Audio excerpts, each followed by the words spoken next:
gotta. So I stake it up. Okay.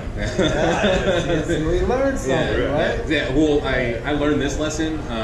The first episode I did from trying to edit it, I was like, I don't know how to start the audio or sync the audio up, and it just made it very difficult. So I started just like, I need a distinct noise, so I know like, all right, it's there. That's where it starts. Yeah. So I like it. So welcome to the Tap Room. I'm your host Enzo. I'm here with Rodg and Geoff, the brewers here at Oak Park Brewing. We're in the brewery. This is the first time I've been recording in the brewery. I'm usually in someone's house or my house or somewhere.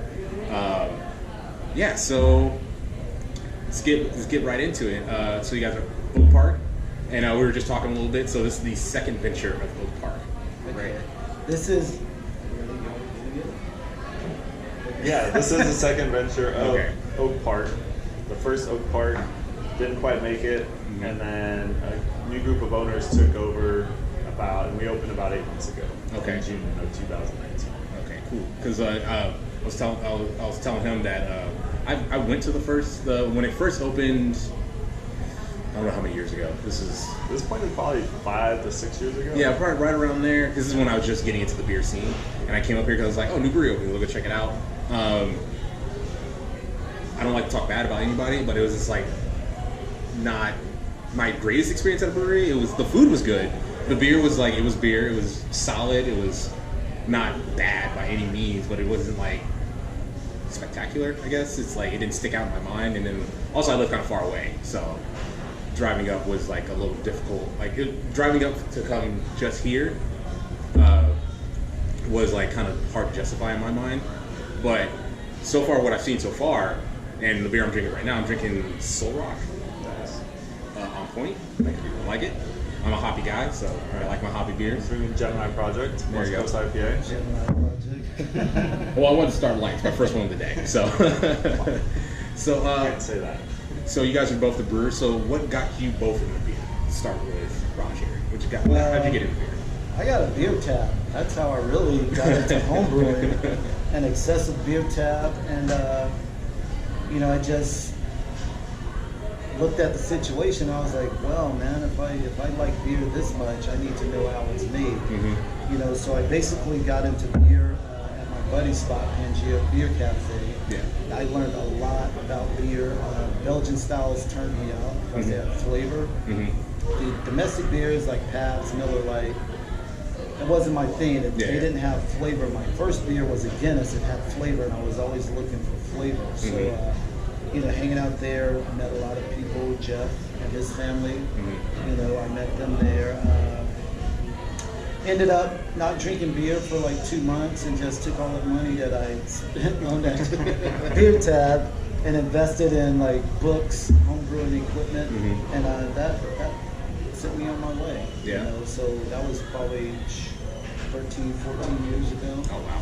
So I've been home brewing for a while. Yeah, that's how I got into brewing beer. How long have you been doing it professionally? Less than a year. Oh, wow. Believe it or not, yeah. This is the only person that I wanted to brew under. An opportunity was placed in front of me, and it made sense when it was all said and done. So I'm learning a lot, meeting other brewers, picking their brains, and it's like it's an adventure every day with this guy. Yeah. It's never the same. Yeah. So we have fun. Focus on consistency and quality. Those are the 3 main ingredients to doing what we do. Okay. You? I got into brewing probably same time about Rodg did, 15 years ago or so, home brewing. But before that, I was basically your typical young American drinking light lagers and Bud Light, Coors Light, and malt liquors. And then I met my wife, and she was drinking a Downtown Brown. And I tried it, and I was like, oh, damn, there's actually flavor in there? And then so at that point, I kind of started my mind going and read up on home brewing and everything, and ended up getting a home brewing kit, same way as Rodg, started brewing, and then ended up opening another local brewery in Sacramento about 8 years ago, and then did that commercially for 8 years, and then now came over here with the opportunity to work with some awesome owners. So, It's funny because listen, I know you guys got like you did your traditional light lagers and stuff like your stereotypical young adult, just like drinking the drink for drinking's sake. Yeah. And when I got into it, I was living in Georgia at the time. Okay. And what got me into it, honestly, was Yingling. Okay. Because Yingling, in my personal opinion, at its price point, is the best beer at its price point. And then that turned into Sam Adams. Okay. And then I joined the military and came out here. And then Sierra Nevada came into my life, and it's just been a downhill slope ever since. And now I have a beer podcast. Not Sierra Nevada. Yeah, and then I've been homebrewing for about 3 years now. So yeah, so it sounds like we're on the same path here. Anyway, but so about 10 years from now, you'll be working in a brewery. that's the goal. This is kind of like I started this whole brand. It's respect your beer, and it's the whole goal is like when I retire from the military, it's just like I'm not gonna go do anything. I'm not gonna be a military contractor. None of that nonsense. I just want to kind of open up my brewery and kind of do my own thing. Very cool. And I got to Sounds say, fun. with that information, hey man, thanks for serving. I don't know which branch you were in. I'm in the Air Force. Air Force, thank you.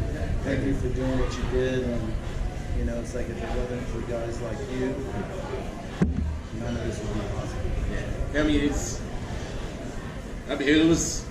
I'm from a military family, so my mom was in the Army. I ended up in the Air Force because my mom was like, don't join the Army, join the Air Force, it's better. And then it got me out here, and then it got me on this path of like craft beer, and just kind of got me into this whole scene, and then like slowly learning more and more and more about brewing.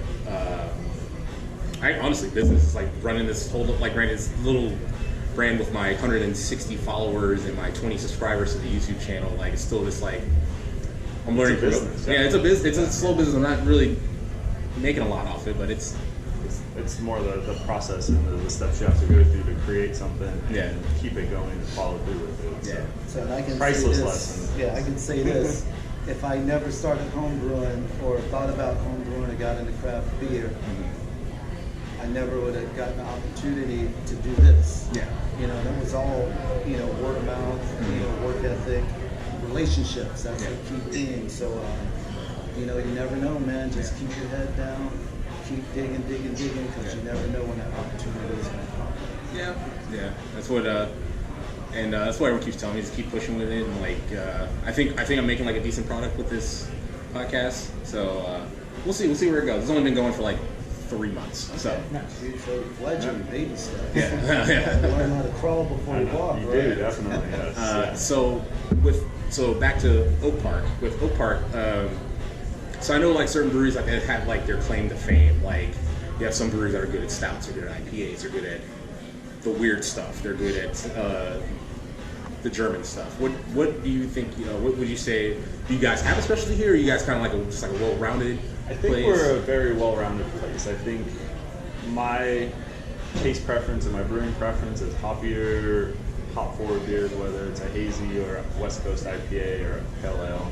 And I think Rodg brings a whole other dynamic to the table with, he still has a ton of homebrewer creativity in his mind and thoughts and a lot of different flavors. He brought out, we did an Imperial Stout with toasted coconut and hazelnut and coffee. He did a strong ale. He brought out his brown ale. And, we keep pushing the limits. We did a holiday ale with tangerine, clove, and cinnamon. So I think we do a lot of things. And, the last 3 months, our best-selling beer was a Belgian Pale, or Belgian Blonde. So it's kind of weird, but, so.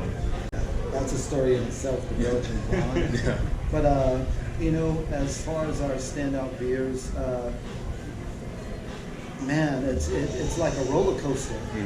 But one thing that we noticed early on working together, it's like we want to brew beer for the average person. Even if they don't like beer, we want to have something that they can resonate with. Because like if we made beers for the craft beer enthusiasts, man, we would have so much headache. Because like you know what you know, but like I'm like those guys, they go everywhere for beer. We're looking for like repeatability in customers, clientele, good solid beers. It's like we're not going to put out anything that's not ready or right. It's like I'm a big believer in sensory testing. I'll give you a short story. So I had a coworker approach me and say, "Hey man, all you do is drink beer all day." I'm like, that's in your perception. I was like, I'm doing sensory testing, you know? So, you know, it's like, we know what these beers are supposed to taste like. We taste all the ingredients. We taste them when they're in the fermenters. You know, it's like when you keg them and they're coming out that faucet, we know what these beers taste like. Yeah. And, you know, it's for quality and consistency. We have to stick to that. So it's more than just, you know, getting up there, throwing grains in, blah, blah, blah, pushing it out. If it's not right, you know, it's not going to go out. Unfortunate for us, we have to manage that problem because which Before you start. oh, so yeah, like I said, we haven't had any problems, you know. But yeah, man, it's like if something doesn't taste right, which we've been lucky. The one we dumped didn't taste. Well, the one I dumped didn't taste right. So Yeah, and I it think had that's the one that diacetyl I in tasted, it. right? Yeah, I think And I was so. like, yeah, this tastes like a homebrew gone bad. And I dumped it. So, but yeah, man, just staying on top of it and communicating. You know, like if something doesn't taste right, or you know, if I'm like, hey Geoff, you know, it's like, you know, this beer is not getting down to where it needs to be. What are your thoughts? Hey, let's bump up the temperature. You know, see if we can get that yeast roused up. You know, so communication. Yeah. It's a big part of this too. So. Yeah. I just actually I did a Kvike IPA recently, and the one problem I keep running into is with yeast is I just got my own temperature control like area for it, but before then it always get stuck. I always get stuck at like 1050, no matter where I start. Oh, wow. Always stuck at 1050. And one thing that one of our more seasoned guys in our club, what he told me to start doing, he's a little because I used to do the shake for aeration, but I made the investment in getting like an oxygen tank, and dunking it in there for a couple seconds or whatever, just to get like have some oxygen for that yeast so it can eat. Yes. And It's very important. Yeah. Yeah. Well, like in I did the Kvike PA, and Kvike yeast kind of just eats whatever it wants, no matter the temperature, no matter what's going on, it kind of does whatever. But then I normally use SO5 for a lot of beers. But like with that, when I started introducing the oxygen to it, it started actually like kicking it. I got a beer down to 1010 for the first time. Wow. Perfect. So actually, I got my goal, and I was very, very excited. And it's just like it's kind of like exactly what you're going through, because you're on a professional level and you're kind of learning more and more and more. And I'm just learning more and more and more in general on the brewing process overall. So it's really, I'm trying to formulate my words here. It's really just interesting listening to like someone who just got into the professional brewing scene and kind of like the lessons they're learning compared to like the lessons I'm learning from a home brewing aspect of just the brewing process in general, and then also listening to a guy who's been commercial brewing for quite a while, and so back talking more about Oak Park, kind of bring it back to the subject Well, here. if you're ever in town and we're brewing and you want to stop by, please feel free to come by and hang out with us for the day. I'll be more than willing to do that, because due to some current pandemic things going on in the world, I might not be at work for a weekend. So who knows? Okay. But I'll let you know. Okay. And so one question I have, I noticed it when I walked in. You guys are one of the only breweries that have like a liquor program going on. Was that like a conscious decision, or is that just? It was a decision made by the owners. So we have a Type 75 license, which is a retailer with beer manufacturing privileges. Your typical brewery will have a Type 23 license, which is a small beer manufacturer. And we had to get the retailer Type 75 license because one of our owners owns 50 some odd restaurants, so he has more than the allowable 6 retail license that you can have as a small beer manufacturer. Yeah. So we had to get this type of license to have him as one of the owners. So, and that license allows you to have a full bar. It allows you to brew up to, I think, 5,000 barrels of beer a year. You cannot self-distribute. You cannot carry self-distributed product. So there's overlays on it because we have the hard alcohol, but it's definitely, it's been fun. You know, we're doing Irish Car Bomb specials for the next 4 days for St. Patrick's Day. So, you know, not every brewery could do that. So. I don't know. This was something I know. That was like the first thing I noticed when I walked in because I'm also a Scotch drinker. Okay. And it's like, oh, there's some Lagavulin up there, nice. Yeah. So So yeah, we know what you're gonna do after this. Yeah. Right? maybe.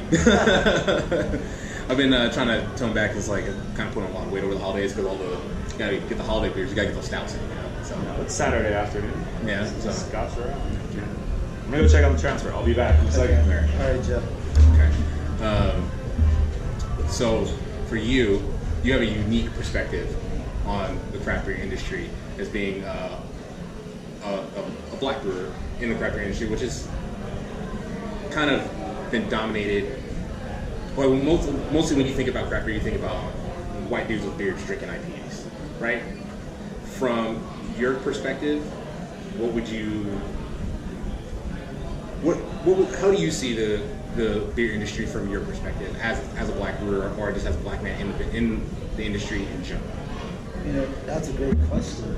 You know, so my perspective, you know, there's, I mean, I can go a few different ways on that. I'll go from just being a commercial brewer, Mm-hmm. you know, so there's not a lot of people of color, Mm-hmm. you know, in the industry that's brewing commercially. You have to look at the people who own the breweries, Mm-hmm. you know, so if you own a brewery, you know, you can hire whoever you want to hire. Mm-hmm. But I know with this business, I was vetted, Mm-hmm. you know, and I initially turned this down. I sat down with Geoff probably like a year and a half ago, Mm-hmm. you know, before this even came about. And he said, hey, I got something going on. You're the first person I thought of. You know, it's like getting all the information. I was like, yeah, I've done the research. Brewers, there ain't no money in brewing. Why would I want to take 3 steps back? Mm-hmm. You know, so, you know, KJ got involved with the vetting process. You know, same thing. It's like, it's got to make sense, and I got a job. Mm-hmm. You know, it's like, you know, I don't know, it's just like the money's not there, and, you know, just other things. Mm-hmm. And, you know, but after about 2 months of the vetting process, Kevin started talking about his vision. Mm-hmm. He started talking about the vision. I was in. Yeah. 10 toes in, Geoff's in. Kevin didn't want to do this unless Geoff was in. Mm-hmm. So Geoff was in, vision, Geoff's there, let's do it. Okay. You know, what do we have? We got everything in the game. We're already on the bottom as people, just for the psyche of the last business, keeping the name of Park Brewing, the psyche, there's always that stigma's there. Mm-hmm. So I was like, man, okay, we got a challenge. Yeah. You know, so in my perspective, yeah, you know, there's like, you know, an imbalance. But if you own a business, you can hire who you want to hire. Mm-hmm. You know, so I know 250 years ago, people that looked like me, they were doing this for free. Mm-hmm. And this all originated in Africa thousands of years ago. So I know there's a story to be told. That was part of my quest, and it correlated with Kevin's vision. Mm-hmm. And there's a story that's not being told, and I want to be the guy to tell that story. So linking up with guys like you and, you know, helping you out with what you're doing, we're telling the story. So it starts here. Okay. All right. Did that make sense? Yeah, that made sense. Yeah. I get it. Because like one thing I've kind of noticed is like in the area we're in right now in Oak Park, there's a decent amount of black-owned businesses here, and so just like having a brewery in this area, and then being around craft beer, I've always noticed that like until like over the past like year, I've kind of like noticed less of it, but. And like when I go to like tap rooms and stuff, I'm usually the only one, the only like black guy in the tap room, whatever. And it's really not that big a deal because I grew up in a military family, so people from everywhere. I met people from all over the place, and then like I had particular. I had my mom would call them different hobbies. Like I played semi-professional paintball. I got into craft beer. And stuff like that, and my mom called paintball. She called it a white boy sport, and she was like, I wish you would hang around more people like you, like more people that look like you. And I was like, when I was younger, I didn't get it. I was like, what's the big deal? Whatever, friends are friends, whatever. And then like when I got older, I was like, oh, it makes sense. And then for some reason, when I would see like another black guy in a tap room, I would just gravitate towards him and talk to him. And then next thing you know, I'm like meeting all. I'm trying to say this the right way. So I was just making more and more friends that looked like me, and it was just like, I don't know, it just had like a feeling of like, I just felt more comfortable in a tap room. Like, granted, tap rooms are, like, I feel comfortable in a tap room no matter what. Usually, because like with beer, like drink beer, talk about good beer, like it's gonna be a good time. But when you have people that like kind of identify with you a little bit, it just like makes it a whole different experience. Okay. Yeah. Yeah. So with that, like, you know, I can totally understand where you're coming from. You know, I have a music background, and the music that I chose to play and tour with, I did it for a long time, and I was in that same situation. You know, I was the only one. And when I moved out here in 2000, I got a call from my buddy from North Carolina. Hey, this guy hit me up. He's doing this documentary. He's wanting to, you know, talk to musicians that play a certain genre of music. And I gave him your number. So I was like, all right, cool. You know, it's like, told him to hit me up in Cali. Next thing you know, the guy's in California, and we're sitting down, and he's working on this movie. He's putting this documentary together. You know, and you know, it's like, I realized I wasn't the only one. The movie came out and won so many awards, and you know, just going through that, it's like, okay, that's part of my legacy. I went through it. I can speak on it. You know, I can sew into the younger people that are doing music, and yeah, just being the only one. There's nothing wrong with it. You know, it's just like, you are who you are. You do what you do. You don't know why, but you do it. But you know, just reaching out to the people that you met. This is how I met you. Yeah. I ran into Brother Saran. I had this idea, and we're actually gonna, you know, have some more people showing up here tonight. Yeah. Because I had this vision, and I just put it out there. I don't know where it's gonna go.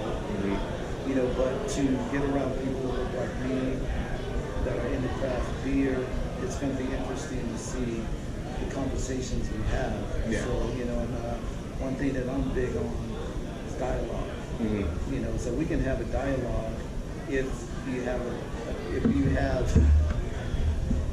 you talk like you got some sense, and we can agree to disagree. If it comes to that, that's a great dialogue. Yeah. You know, so it's like everybody has their opinions, but when you put it out there, then it's everybody's, you know, right to say, oh, okay, question or whatever. But yeah, I totally get what you thought. Yeah. Well, no, it's I mean, it's like, what's another, like, I was talking to the most recent episode of the podcast. My friend Greg Seward, he's a professional paintball player. He's been playing. When I was in high school, when I started playing paintball, he's one of the guys I looked up to, and now I'm friends with him. So, but I was just talking to him. It's like one of the things with paintball. There's not a lot of us, and there's like maybe 5 out of the whole pro league. But like back when I was younger, there was this one guy named Sean McDonald, and he was like a breakout star because he was actually just really good. But I was like, oh, finally, someone that that looks like me in paintball, just so I could be like, all right, cool. I don't feel like I don't know. It just didn't. It was just like relieving if I was someone that was like me in that sport. And then like when I got into craft beer, it was kind of the same thing when I got approached by a guy named Marvin online. And then he's like, "Oh man, we're everywhere. You just gotta look." And the next thing I know, I'm just like, now I have like a lot of the people I know in the Sacramento beer scene are just black guys. So, but yeah, it was just like just beating like and there's not a lot of, I don't meet a lot of like brewers either, like in the industry in general. Like I've heard about them. I've tried some of their products like the beer from like what it's sold down in Texas. Like I've had, and he said, and it's not. I don't want to like sound like it's being biased or anything, but he has bomb ass beer, and he makes really good stouts. And then he makes I haven't had it yet, but he has like I guess his flagship beer is a Mexican lager down there, and it's like his he sells out of that. Like it's gotta keep going. It's like it's his pale ale. It's like his Sierra Nevada pale ale. This goes round and round and round. So. Yeah. And it's just like, so I'm saying all that to say that it was just, it's good meeting, it's just nice meeting a brewer that kind of, a brewer that identifies with the whole, with the, I don't want to call it a struggle, but it's not really a struggle. Okay. Yeah, I can dovetail off that. So, I'll share a story. So I got an opportunity to go to a summit this year, which, when I walked in the room, I was the only one. Mm-hmm. And, just hanging out. Next thing you know, it's like, I bumped into this cat. Sam, what up, Chewy? Boomtown, April 14th, we're getting down, buddy. So, brew of color. Mm-hmm. And next thing you know, he introduced me to Craig. What up, Craig? And I thought I was the only one, and there was a lot of people there that didn't look like me. Mm-hmm. But it was like, hey, sometimes you gotta go through it. You gotta be the first one. It's like I said, if you go back in history, 200, 250 years ago, we were doing all of this bond beer, baking, all of that, and we were doing it for free. Yeah. So there's a story that's not told, and I just want to do my part, man. It's like. I wanted to coin this, like, I wanted to say, oh, Park, we got flavor, homie. That's how the stout came about. Mm-hmm. So that was a recent release that a beer that we released like a couple of weeks ago. That was the stout that Geoff was talking about. So we were approached by an artist. He had a vision. Mm-hmm. He had already made the art piece. And he was like, man, I want to do a stout. I want to have coffee in it. And we were open to it. So we sat down with him. And as far as the name, he had already put it on the artwork. Mm-hmm. And I was like, yeah, I'm pretty sure there's already a beer called that. He goes, well, what if I change the I to an A and call it Stout Kang? Yeah. And I was like, this is meant to happen. We're going to see the Kangs. So... Yeah, man, it's like, life, like, things happen, to, push things into, like, a whole, I guess you can say, makes things morph into something else. Okay, and kind of to bring it to the beer a little bit, I know Geoff was saying that, like, he's more into, like, the hoppy style of beers. What kind of beers are you more into when it comes to? Man, I'm across the board. I'm definitely a craft beer enthusiast.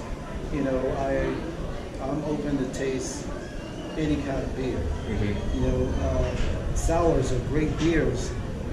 I can only drink probably 4 ounces. I know that acidity, I just, I can't, it just doesn't jive with me well, but I'm open. Mm-hmm. It's like, when it comes to beer styles, I'm open. If I'm when I was a home brewer, if I started brewing a style, I would brew that style consistently. Mm-hmm. With pale ales. Mm-hmm. Excuse me. I brewed pale ales for a year. That's all I drank. Mm-hmm. When I moved out to Sacramento in 2000, I wasn't into craft beer, but I would see Sierra Nevada's pale ale everywhere, which you don't see a lot these days. So, once I got into brewing that beer, I was like, hey, it's like, let me go back and revisit Sierra Nevada's pale ale. Mm-hmm. That beer is bomb. That's like, there's certain beers, when you're judging beers that you just, it pops in your head, okay, I'm judging the style. Yeah. So Sierra Nevada's pale ale, that's my go-to when I think pale ale. Mm-hmm. How it's like, if you're judging a beer and it's in a pale ale category and something's off, I revert back to what Sierra Nevada pale ale tastes like. Yeah. And yeah, I'm across the board. I just want to brew good beer. I know what I don't like in certain beers, and usually if we're talking about doing a beer, what don't I like about this beer style? And it works. Like Geoff and I, we're kind of like the Bartles and James of the beer world, or peanut butter and jelly. You know, it's like you can do peanut butter or you can do jelly, but it just tastes better when they come together. Yeah. You know, so yeah. Okay. Well, what? Since you've been here, what is the? I don't know with like brewers. I know they kind of can't really choose their favorites, but like, what's been like your favorite beer since you've been at Oak Park? Man, that's a good question. And this is crazy. This is a good story. It actually happened last week. So Geoff and I, we were bottling our beers for the World Cup competition. Yeah. And you know, we're bottling up Vivid Donuts Double IPA. You know, so before I came on as a brewer, that was my favorite beer. Yeah. You know, so I hadn't tasted it in a long time. So, you know, we had a missed pour and just like, hey, Rodg, go dump this beer. I'm like, yeah, I'm going to get 2 pint glasses and dump it. And 2 pint glasses. We drinking this, you know. So, like, we started sipping on it. And I was like, Geoff, what happened? I was like, man, this beer is so good. You know, I was like, this is my favorite beer, but we have so many beers online now that I just forgot about it. You know, but like it's so good. And you know, just to dovetail off that, when I came on, you know, our plan was to have 8 beers on tap. We have 16 taps. So our plan was to have 8 beers on tap, 8 rotating taps. And we started brewing strong. You know, and it's like now we have 22 beers in our books. We brew a couple beers out, waiting for the next 3 to go on next week. But we're sitting at like 25 beer recipes that we're happy with. We don't have to tweak them. We know that they're done, they're solid, and and so did that answer the question? Yeah, because because I know it's like it's hard to choose like the one beer that's like your favorite, and I get asked this question all the time. It's like, oh well, because like I'm the beer guy at work, and it's like, what's your favorite beer? It's like, it depends. What season is it? Like what I got? What's going on? Like, do I have something on tap right now, or do I have something in my fridge that I just picked up from somewhere? And it's just I don't know. It's kind of hard to choose like one. Okay, so if I had to choose one beer, that's my favorite. It's got to be my baby. You know, the American Strong Ale, the 2020. You know, it's Geoff, you know, came to me one day. We're just kind of, he was like, hey man, you know, it's like, what do you want to brew? It's like, I'll let you make the call. So I was like, well man, you know, it's like our beers are typically between 5 and 6.5%, 7%. You know, we want beers that people can drink and not get faded. Come in and have a good time, and you know, it's like you're not faded. But I was like, hey, we need to get some high ABV beers on just because it's winter time. People have been asking for them, and I was like, hey, you know, okay, I want to do a tribute to a beer that I like that was never the same once it was produced. The first year was awesome. The second year, third year, fourth year, fifth year, I'm like, dude, I'm done. So I paid tribute to that beer with the American Strong Ale.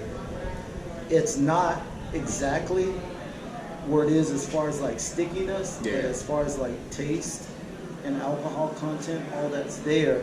But we're like, yeah, we can get the stickiness, but we're cool right here. It's an easy drinking beer. It's 9.5%, and it's like, man, you can sit and drink this beer. You don't chug it, but you can sip on it and appreciate it. So yeah, definitely my baby right now is the American Strong. And then from your homebrewing days, what was like the most creative, or the most? Cause I know homebrewers are like can sometimes be like outrageous with their beers. Like we have one guy who he has a English barley wine he makes every year, and it is he shoots for 20% baseline, but you sometimes it'll get up to 22. Sometimes this last year it got to 23, and I keep telling him, like, man, you need to throw that in a barrel.